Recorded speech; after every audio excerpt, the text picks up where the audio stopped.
used in a lot of blues progressions. It's used very commonly for turnarounds in a 1-4-5 progression. So what we're going to do is you're basically taking parts of the chord. Okay, so in this particular instance, when we go here, we're taking the root note on the high E string. Okay, that's how you're going to find the root note. And you're going to take the third of that chord. In this case, we're playing an A major chord, so we want to target that note right there. And that's going to be our shape. Now, if it was a minor chord, it would be the same thing. If I went, then I'd be hitting, right? So, root, third. Now, that's going to be for the A chord. I'm also going to use that exact same shape for the D chord in our song. Okay?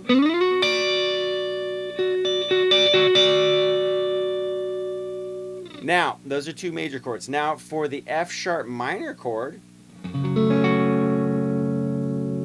going to pick a different shape. Okay? So, and also for the E, we're going to use the D versions of the chords. So in this instance, we had the A and the D, right? That would be derived from kind of this E chord shape, right? So if you imagine this was the capo, that's our root, and we made an E major chord shape behind it. That's where that's going to come from. The next ones are going to come from, imagine a D chord shape, okay?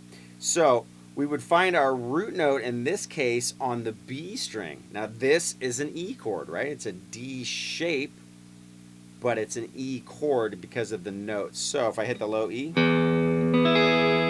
there's my E chord, okay? Now I'm gonna find it again on the B string. So we have B, C, D, E. Now, I'm gonna use my first finger here, just like we did in the other version of the chord, to find our root note. And then I'm going to use my second finger in this case to hit the other note from our chord. Okay, so the first chord, right, is the A. The next one is the E. Okay, now our next chord would be an F sharp minor. Okay, so our shape is going to have to change to compensate it being a minor chord. Now we're going to go, okay, keep in mind this is derived from that sort of D minor shape now. This is an F sharp minor chord, okay? It's just a piece of it, but that's what it looks like on the top three strings. Okay, so we found A, E, F sharp minor, and then we're going to slide up to D. Okay, so that's getting us through most of our chords. Now, there's also a G chord. Now that shape is going to be right here. Okay, that's going to be at the 7th and 8th frets, same G shape. So we can use one of the two versions of the chords that we've done already. So it would be,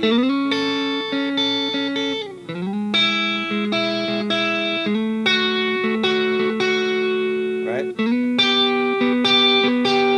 So all I did was I changed the shape. Remember, this is our minor shape, and I'm going to slide up a whole step and now put my first finger on our root note, the G, and go back to that major shape. Okay, so that all together.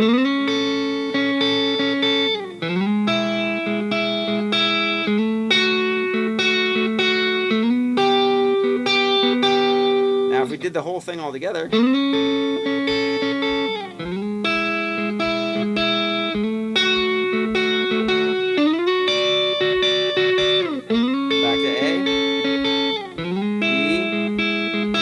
F sharp minor, G.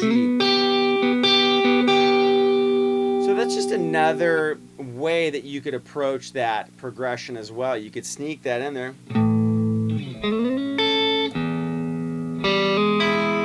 Right? I can do that there too. Just like we were doing here. In the E, I can hammer on open, right? Minor third, major third, and then hit our root note, the E there. So it's a fun little trick you can throw in as well. So another fun thing is if we were at that D, right?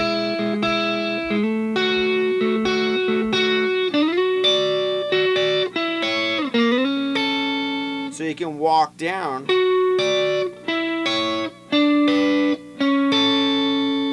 Right? And all I did is I'm walking down the chords in our scale.